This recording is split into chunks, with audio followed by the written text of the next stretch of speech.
It's amazing how a simple bag of dried chickpeas can transform into fragrant and flavorful falafel.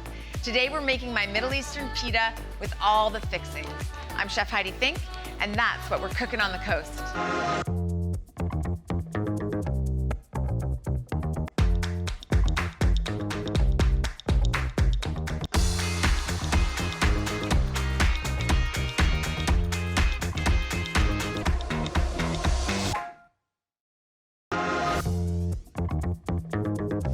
Welcome. Today we are inspired by Middle Eastern flavors with my homemade falafel. We're gonna have that with some pita, some tahini sauce, and pickled vegetables later on in the show, but right now I'm gonna show you how easy it is to make falafels from scratch and so much better than a box mix.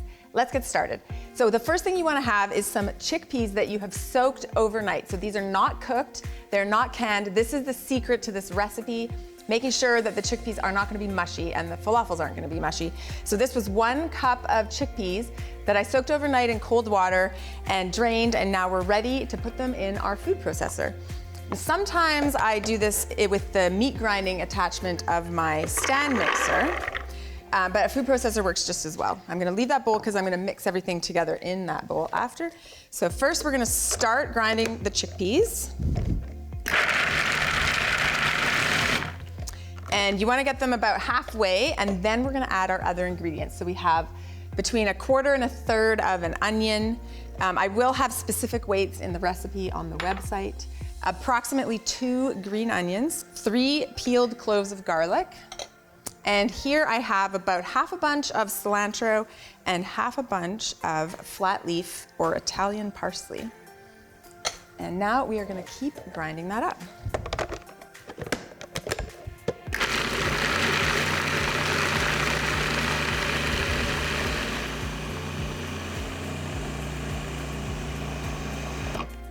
So you want to grind it till it's almost just starting to clump together, but you still see, crumbles in there.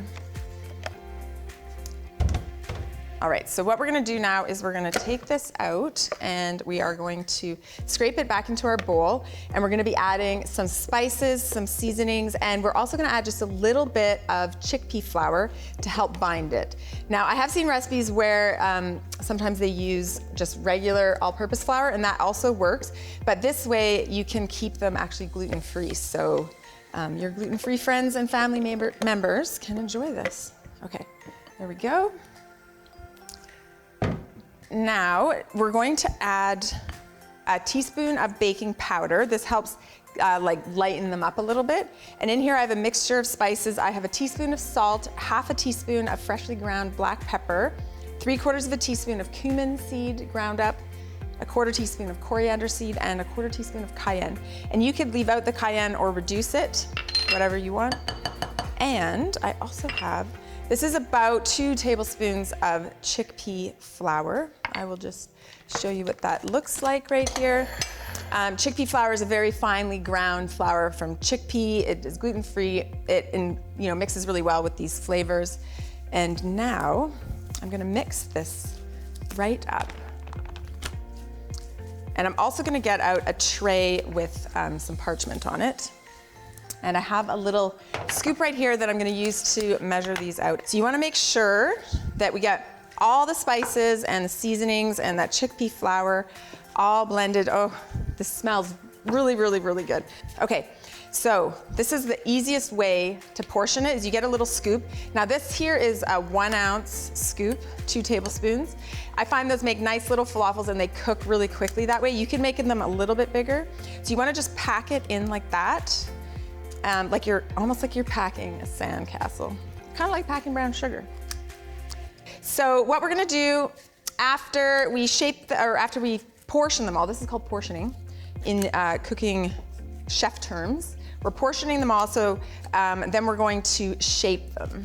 So this recipe should make between 20 and 25 little falafels. Can I get one more? Ooh, this one might be on the small side. There we go. Okay, let's dump this in the sink. Okay, we're gonna keep our gloves on because we're gonna now use them to shape our falafel. So you could cook them like this if you wanted to, but they're gonna have a hard time cooking through the center. So I like to flatten them down into what I call just like a mini hockey puck shape. And once they're at this stage, you can put them in the fridge overnight and then cook them the next day, or you can cook them right away, which is actually my preference because they keep a fresher flavor. All right, so there we go. We got them all sorted. Now you can get rid of your gloves. So what we're gonna do now is we're gonna pan sear them, just brown them on both sides, and then we are gonna do them in the oven. This would also probably be a great thing to try in the air fryer, but you definitely wanna brown them ahead of time. So we're gonna start with a nice layer of oil in the pan, and you wanna get that pretty warm. If you happen to have a deep fryer too, this is actually my preferred way of cooking these, is deep frying them. And that's actually how they're done traditionally. So all I have to do at this point is just brown them and put them in the oven. So let's just cook those. So try not to crowd them too much, not because they won't cook evenly, but because it's actually hard to flip them. So let's just get these browning. I can smell the roasted spices, chickpeas, garlic on this pan. All right, these ones look like they're browning. So don't worry too much about cooking them. We're just coloring them on the outside. We're helping them get crispy. So don't worry so much about the timing. If you see that they're going brown, then you can just start flipping them. And I always just try to tilt it so that the oil gets under the second side, because nothing worse than having them stick. So notice how I'm not doing this in a non-stick pan. You could for sure, but the secret to things not sticking is having a pan with a heavy bottom that conducts heat evenly, and then making sure that you've heated it up, heated the oil, and then when you put your food item in, it will not burn. Or sorry, it will not stick. When you put your food item in, it will not stick. There we go. See, look at that beautiful crust on there. That is looking good. So you could also flip these with tongs, which might be a bit easier, but sometimes I'm a bit worried about them not sticking together if I handle it with tongs. So we're just gonna brown them on the second side. Look at those. So good. So these ones are looking really good. Look at how beautiful and crusty that is. So I'm just gonna pop that off. Sometimes I just flip it to see, yep, that looks great. So we're gonna put these on the tray. So don't worry that they're not cooked in the middle, because that will get taken care of in our oven or our air fryer. So sometimes what you can do is you can flip them. If they're really brown on one side, you can flip them onto the side that's less brown, because the oven will have more bottom heat. With the air fryer, it doesn't matter as much. So there we go, we've got some falafels. I'm just gonna put these in the oven for, like I say, 8 to 12 minutes.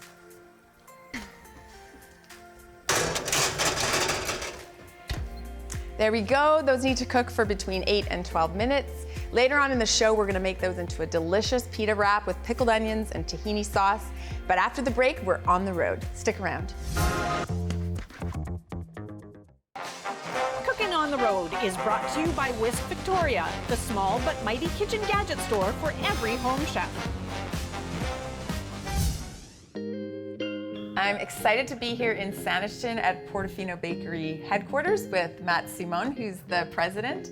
This is one of my favorite bakeries, local artisanal bakery, a very unique product. We do things a little bit different here at Portofino. Yeah. I'm excited to show you how we make our unique artisan breads. Yes, I'm like super excited. Let's get suited up. Everything that we do is in a food-safe environment. Yeah. It's something we take very seriously. Absolutely. And we give you the red hairnut as a visitor. I love it, I love it. Yeah. So everything that we do at Portofino is baked here on the island. Right. Next year, we're going to be baking 20 years on the island. Oh, yeah? Over that time, we've become Vancouver Island's largest commercial bakery. And what we really focus on is making artisan bread, Yeah. but bread that lasts for the whole week long. Right. And so over the years, we've designed these proprietary blends of enzymes Right. to extend the shelf life of our artisan product. Okay, so enzymes, not any kind of chemicals or anything like that. We don't use the chemical side Right. of things, which a lot of bakeries do, especially Right. larger bakeries, Right. but we've really focused on using natural enzymes to extend the shelf life. It's a little bit harder, Yeah. but we think it makes all the difference. Oh, for sure. So the taste and texture of the bread and the longevity of the bread, you can really taste that love, the homemade flavor.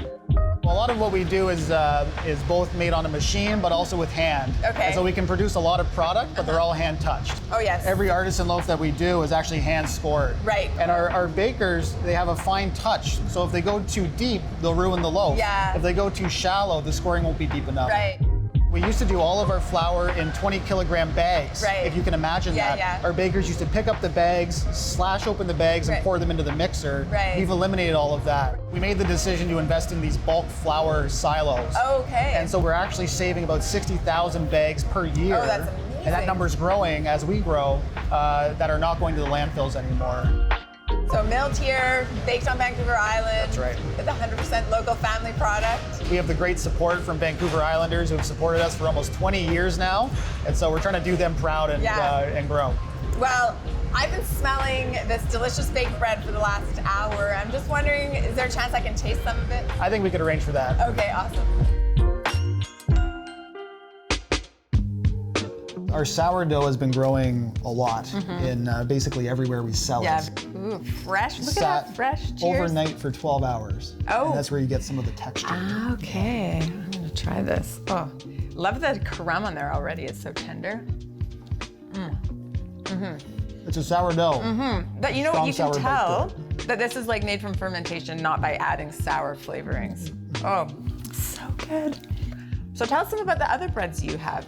Our peasant loaf is a simple white dough. It's probably our third top seller. Right. Even though it's just a straight white dough, the texture, the flavor, the crust on it, people love it. Yeah. It's a fan favorite as well. The whole wheat loaves, Right. we have the seeded loaves as Right. well. The West Coast 5 grain has been a big loaf for us. Right. And you'll see the dark lye on the pretzel. Yeah. We turn the machine up all the way. And so we really want to get that dark lye rather than Yeah. a lighter pretzel. Yeah, that absolutely. brings out some of the flavors. Well, this is amazing. Thank you so much for showing me around. It was an incredible opportunity to look at all your amazing equipment and your process, your silos, and this bread is incredible. Thank you so much. Come by anytime. Oh, I will.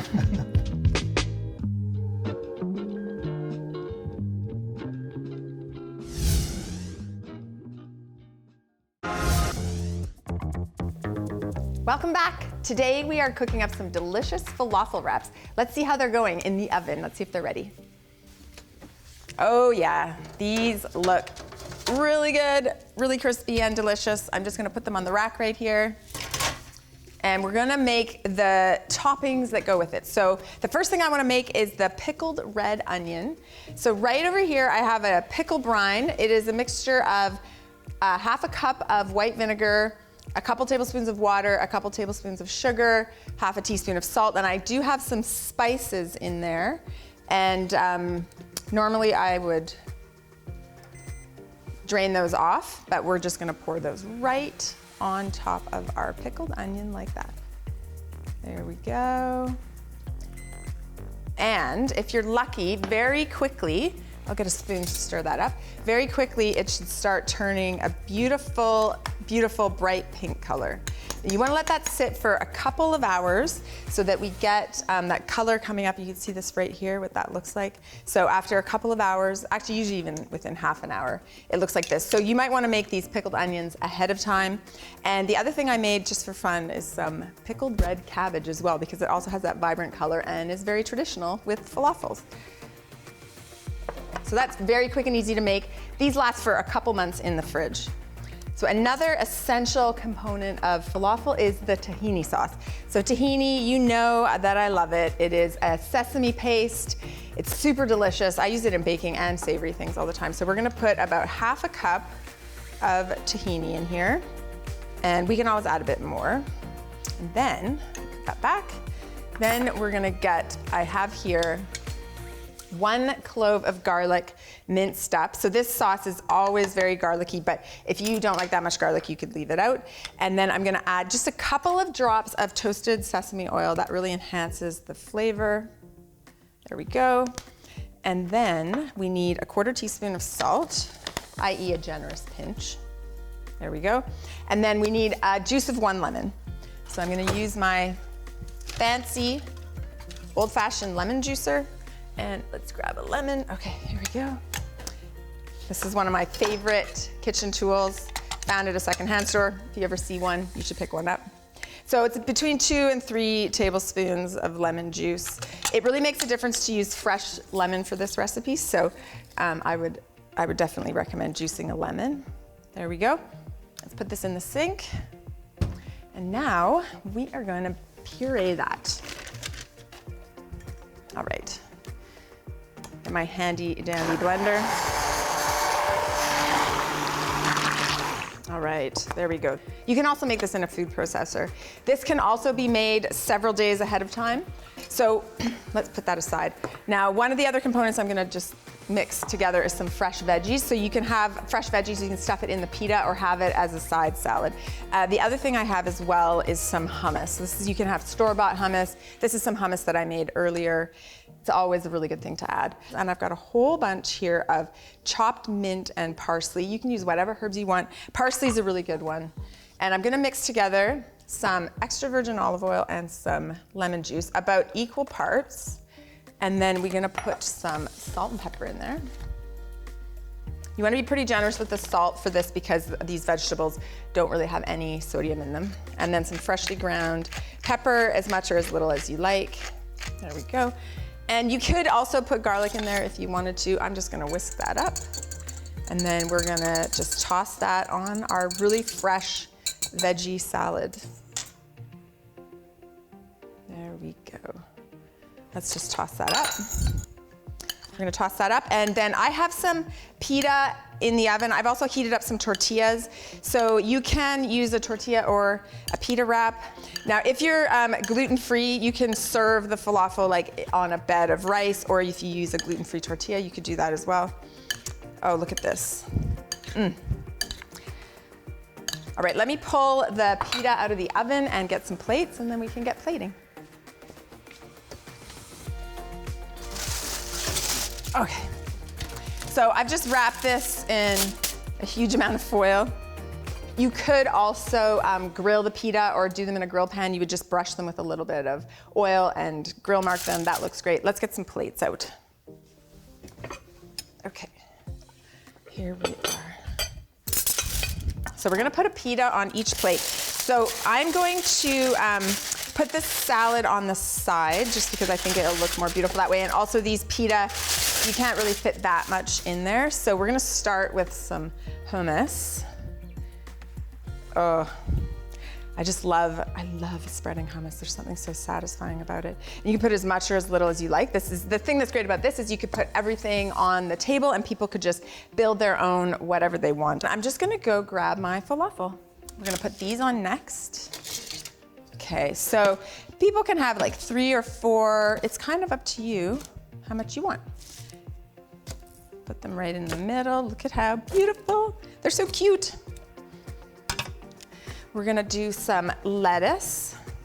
I also have some microgreens here, which is one of my favorite things to put on this, and we can put this on the side as well. They're kind of a little bit spicy and they really add something nice to this.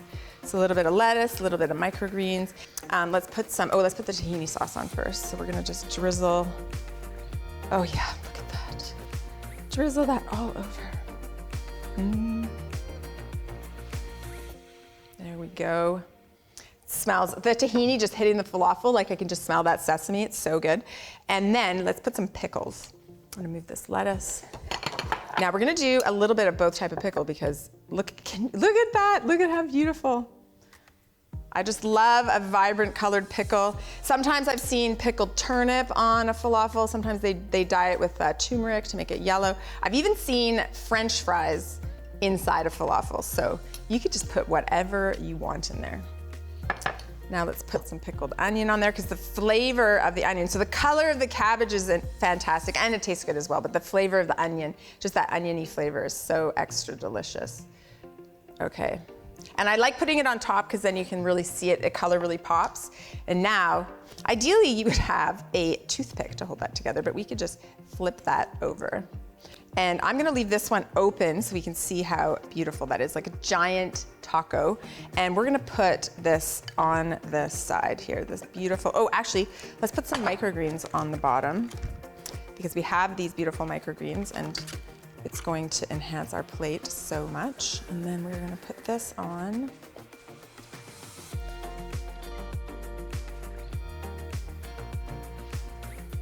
So I'm just gonna hold that up so I can put these veggies, and the veggies will kind of hold it there. All right, this looks really good. I just wanna dive into this. I'm getting hungry, and the smells, this kind of like fresh vegetable forward meal is just something that really floats my boat. So Here we go. And then let's just garnish that with a little bit of some parsley, maybe some mint. You know how as chefs, we're kind of crazy. We always have to garnish everything. Okay, I'll just put this back. And there you have it. Super delicious vegetarian falafels with fresh vegetables, tahini sauce, and pickles. Easy to make and so delicious to eat. Pairings are brought to you by Liquor Plus. Discover the plus. We've got some big flavors in this plant-based meal. I'm really curious to know what we can pair with it. And with us today to help us out is Garrett McDonald from Bones Brewing. Thanks so much for joining us. Thanks, Heidi. So what did you bring? What did you bring? I brought an Imperial Vanilla Stout. Yeah. And this is a really dark beer. It's a stronger beer, but it's got a lot of rich flavors. It's we use 10 different malts with this, so it's got a lot of complexity to it. Yeah. I think it's going to go really well with the richness of the meal. Right, so you think that like malty flavors are gonna pair really well with like all the big flavors in this? Yeah, everything's just going to be enhanced and it's going to pair really nicely. All right, I'm excited to try it. All right. Cheers. Cheers. Ooh, you can really taste that vanilla in there. Yeah. Yeah. It's got a little bit of dark chocolate and coffee as well. Yeah, I could taste that as well. Okay, so let's try it with this falafel. Good luck trying to eat this. Just, yeah, there we go. Oh, that's so good, right? Okay, I'm gonna try it with my beer. Oh, I think you nailed it. Awesome. Thank you. That's amazing. You nailed it with the falafel. Thank you. Oh, it's like making the cumin and the chickpeas just kind of bloom in my mouth. I took a big bite. It's so good. Oh yeah, but that beer, like, it's kind of a bit bitter, but chocolatey and vanilla-y, and it really does stand up to all those flavors, because sometimes it's hard to pair with something that's got like the pickles and the garlic and the spices, right? Yeah, and that's what I thought with the complexity of the falafel and all the flavors in there. This beer would be really good to stand up and really enhance it instead of just being drowned out by the great meal. Oh yeah, you knocked it out of the park. Yeah. Thank you so much. Thank you. Try this recipe at home or try your own take and take a picture, upload it to social media and share it with us. Tag us at Chef Heidi Fink or at CHEK Media. I'm Chef Heidi Fink. Remember, the more you learn, the better it tastes. Oh, that's so good. I haven't even tried the salad. What do you think? I'm gonna try the salad. Yeah, you gotta try the salad. Those pink things are radish sprouts. What kind of dressing is that? Or just lemon and olive oil with salt and pepper. That's That's it, right? Yeah. But, oh, and it has mint and parsley too.